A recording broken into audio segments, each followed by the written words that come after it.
Okay. Um, so, are you feeling lucky? I know that the description of this session is really vague, but we'll try to be more specific going through the slides here. So, here today for the next 20 minutes, I'm going to be presenting you with how we at Lotto24 made a freemium casual gaming slash gambling business model, and why you guys should at least think about doing so yourself. So it's the minimum requirements that needs to be done for starting a business model like this one. So why is this important to you, or at least interesting?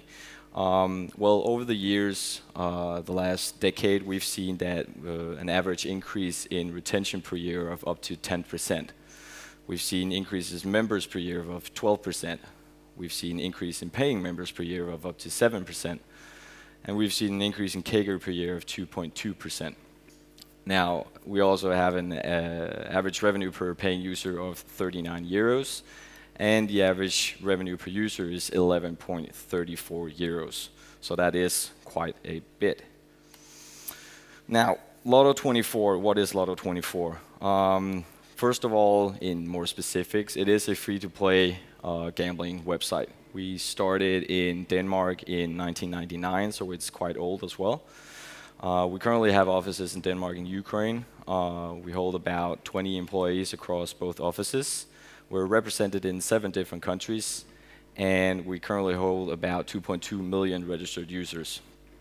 One of the things that we use a lot of time on is the general themed mascot called the Lucky Pig, which you can see presented on the screen. Comes in different variations, of course. The terminology of being a lucky pig comes from the Danish language. It's more a phrase of being more lucky than the average Joe. Some of the most important selling points that Lotto24 has to offer is, of course, that we offer real cash payouts, and we also have on-site currency called pig coins, again, relations to the theme. One of our mantras is that we want to make sure that it's not really gambling, it's not really casual gaming, it's actually a niche product, so it's a merger of both worlds put into one, making it special for us, so we're not limiting to any of these genres per se, or any of these markets. This is actually how our revenue stream looks like, really simplified. Again, this is really a broad session, so if you have any questions in regards to anything here, you're more than welcome to ask afterwards. But we have these standard channels. We have the affiliate networks, we have the social media, we have word of mouth, PR, TV, radio, and etc. Everything that we do is stringent to a CPA, CPS basis model due to the subscription part of it all, so per acquisition and per sale. Then on the side, we have some advertising revenue stream, us being a publisher, where everything that we earn, all the revenue that we collect from the advertising on our sites when the users are playing, is directly paid out as the real cash payouts in the lottery games. Why do we actually want to do a subscription instead of, per se, micro payments like you usually do in a freemium model? Well, what we've seen actually after we added this business model is that it's a more steady cash flow across the line instead of the micro payments where you can't really secure your revenue on a monthly basis, depending on your product, of course. It's more common for a lottery user to have a subscription, or actually signing up for a subscription. They know, or they're used to doing it. So for us, it's easier to convince this type of audience based on the subscription part. And of course, there's some legal issues in regards to the micropayments. Or by some regulators, the micropayments can be actually construed as being deposits, hence it would be illegal. Not that it would be right here, but I'll get into more of that later. And also, we've seen over the last decade that it actually increased the retention of the users that we acquire. Now, of course, operating in a chance versus skill-based game market does come with some legal obstacles, because it is kind of a gray area, specifically with the gambling part of it all. So just to point it out, the chance-based games that we offer is the lottery. Now, the lottery is free to play due to the advertising funded, the advertising revenue that we have with the actual cash payouts that we do. This is an example of how it could look from us. I've just chosen my numbers on this one, and now I get prompted with a pop-up saying that I need to pick my advertising that I need to see. It could be a video, it could be a banner, it could be anything, and to see if I actually hit the right combination of numbers. And if I win, then I win directly right away. Now, on the other hand, we have the skill-based games. So the skill-based games is what we, per definition, call the pay-to-enter or pay-to-play part of it, being the subscription. Here's always a matter of whether or not the player is the most lucky, the most skilled player who actually plays the game. So if you're the best one at, for example, doing the puzzle within the time frame that you need to do it, you're gonna get the payouts that the winnings that because you're the best player. Sorry. Again, it's really important for me to point out that you're not actually paying to increase your chances of winning. There's no disadvantages for non-paying members here. It's only added content. So you're paying to get the opportunity to actually play the skill-based games. So it's really very strictly separate that you have the lottery that you don't pay for, and that you have the skill-based games that you pay a subscription for. Why am I mentioning all of this? It's because there are always, based on the lottery and based on gambling part of it all, there is the licensing issue. Now, when you go through a gambling product, you always need a gambling license, of course, and these are really expensive, according to some. If you're a small company like we are, then it's really expensive to obtain a gambling license. They're really difficult to get. They're usually waiting lists, and you need to renew them often. In Denmark, it's every 5 years you need to renew your license. So what we do instead is that, based on what I just described of the lottery model with the advertising funded portion of it all, we have our legal opinions directly from our lawyers, which are much lower in cost, much easier to get, and doesn't really need to be renewed unless any regulatory entity asks you to do so. And in that regard, it's always important to point out that your brand could actually make or break you. Now, we've chosen the brand Lotto24 because it needs to have a direct correlation with the lottery product. But in fact, you could actually just call it, I don't know, bucks21.com or something like that. And by doing so, you wouldn't have the regulators or acquiring banks or any official entity running up your behind and try to get a description of what your product is, or trying to actually get a gambling license. So again, it's a matter of actually choosing your battles or not. That should be it. Sorry. Yes. So the overall business model, I'm just going to run through this really quickly. So we see that the casual gaming and the gambling markets are really a large, big ocean. There's a lot of competition, and what you usually do when you operate in this type of a red ocean, you always compete on pricing and quality and things like that. Now, if on the other hand you are the innovators and you're the first movers, then you're roaming around on the blue ocean. The problem with the blue ocean is that it would eventually turn into a red ocean, because there's always somebody who's going to be copying your new invented product.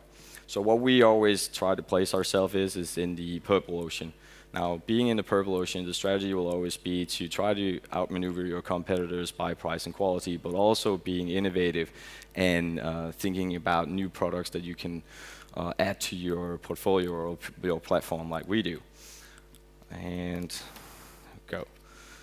So overall, it's a traditional freemium model where we've added some payouts in the casual gaming part of it and added some gamification to the gambling part of it all. Our main mission here is always to point out to the users, as well as anything in regards to B2B, where the partner, that the user always wins. They always feel they're winning, and not just feel they're winning, they're actually winning all the time. So we both have the real cash payouts, and we have the on-site virtual coins called pig coins. And it doesn't really matter if it's small or large, the user is always winning something. I'm just going to go through that. So there's no, it's really important to say that the subscription part of this is the main part of this business model. This is what is the most interesting part of what we do. We've seen the increase in the retention rates, as I mentioned earlier.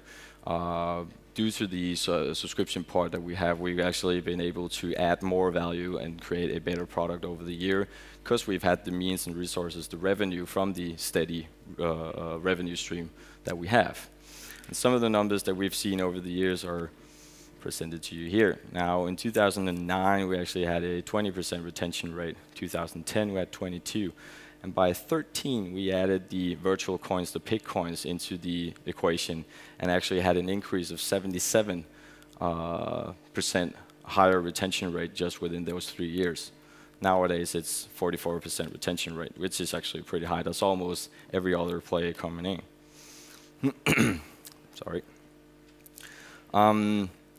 Yeah, so what you're looking at here is the standard freemium model. We see that there are a lot of players paying small amounts, and we see that there are some, let's say, an estimated 5% that are paying or contributing to like 90% of the average revenue of a standard freemium model. These are the so-called whales that many of you probably already know. They don't have any budget. What we see on an average basis is these are the type of players that pay tens of thousands of dollars through Candy Crush or League of Legends to try to remove the waiting. So what we did instead with Lotto24, just to be really basic about it, is that we added the recurring model to this standard freemium model, so as to broaden out the actual whales. So not only being the whales in the top, now we actually have whales across the line paying different types of recurring models. So it doesn't really matter if you're a player paying 10 euros every other week or you're a player paying 39 euros every month. There is much more revenue and much more steady flow across the line. Yes. Yeah, so this chart actually shows the actual evolution of Lotto24 throughout the years. As you can see, we started out in 1999, and nothing really happened, or nothing really worth mentioning happened before 2006, where we launched the Plus membership, also known as the subscription part of Lotto24. Now, again, what we've seen over the years was that we had an increase of user lifetime value over the years of 260% from almost a decade. We also see an increase of total active users over a decade of 629%. So that's from 2006 and almost to today. And that's, of course, because of better products. And the better products we have, the more value we have, the more interested users get, the better word of mouth, the better marketing models we're actually able to launch, better conversion rates, etc. Now, the interesting part on this model is actually showing the different spikes that you see. The different spikes, the gray ones, are the difference in user conversions after the launches of any given product. So, for example, we see the quizzes, the Sudoku, the scratch card games that we have. And the most interesting is one of the latest games that we've launched in 2015 called Rampage Piggy. Now, Rampage Piggy is a skill-based game that I'll tell you more about just in a minute. Sorry.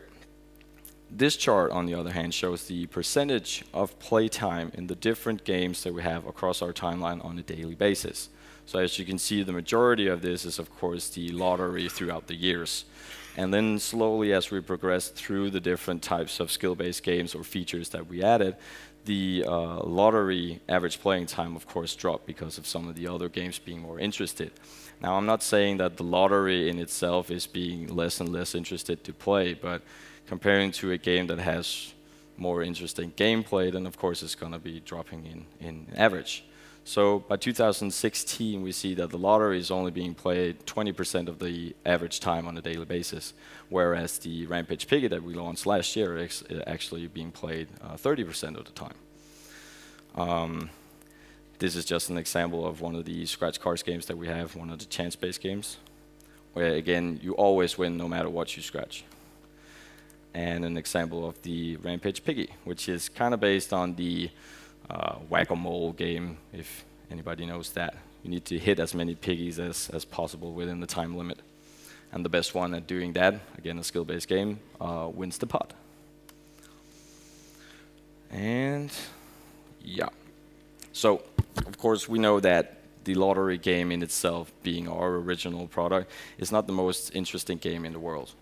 Nobody comes to play lottery at Lotto 24 per se because there's no gameplay. It's not interesting to actually play the game. It's because of the cash payouts. And it's the same with us and our target audience. They see how much money they can actually win and that they can play for free, and that's the interesting part.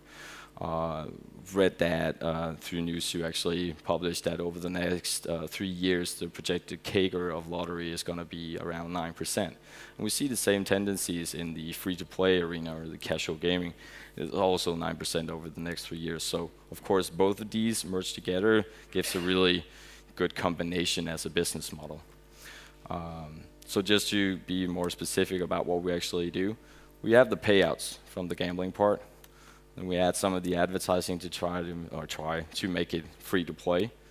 And we have the exciting games, which is the casual gaming part of it all, where we add the subscription to, let's be honest, make some money. And that is more or less how you monetize free casual gaming. Thank you.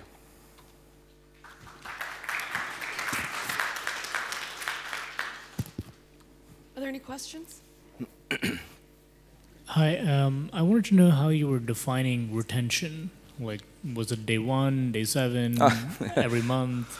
I actually forgot that, I'm sorry. That's true. We, for example, many people actually look at the lifetime value of a user, and we do that too, but retention for us is based on when the player actually pays for the first 30 days of a subscription. So if we offer you a trial sign up for €1 and you have to, after 7 days, pay the full amount of the membership, that's the retention part. Yeah. I noticed that you don't have social slots. You've gone for a more broad kind of casual game. Have you thought about adding slots which can monetize? Yeah, definitely. It's been more and more present within the last 2 years, whether or not we should go that road or not. We actually have a bingo site called lotto24bingo.com, which is just a rev share model through 888 or something like that. It's not really, again, we're not focusing on that part. But yeah, social casinos, definitely, because our target audience would be ideal to convert into that.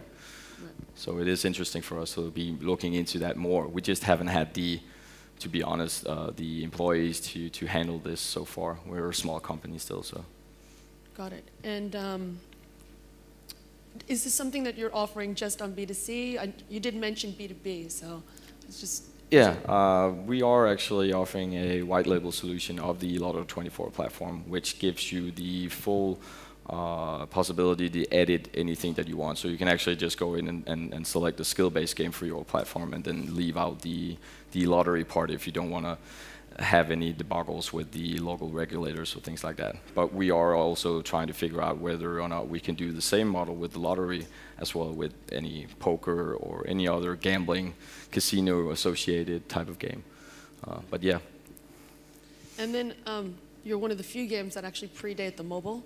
So I was just wondering how that has changed. Has the mobile actually shifted your strategy at all, and how you notice a difference in the player behavior? Yeah, definitely. We do. I have to be honest, our website is not 100% responsive as of today, and we don't do native apps yet, but we will be looking into that because we can see through the mobile traffic that we do. I mean, we track every type of unit or portable device or anything that the user actually signs up with us. So we can see that there are increasingly more traffic coming from mobile devices. Hence, the marketing model is, of course, structured that way too. And same reason, so why not, if we offer the traffic channels for it, why not offer the actual platform as well? So yes, this is a really key element for us within the next year. Okay, great. Any other questions? Well, I want to thank you. Great, very insightful. Thank you very much. Thank you.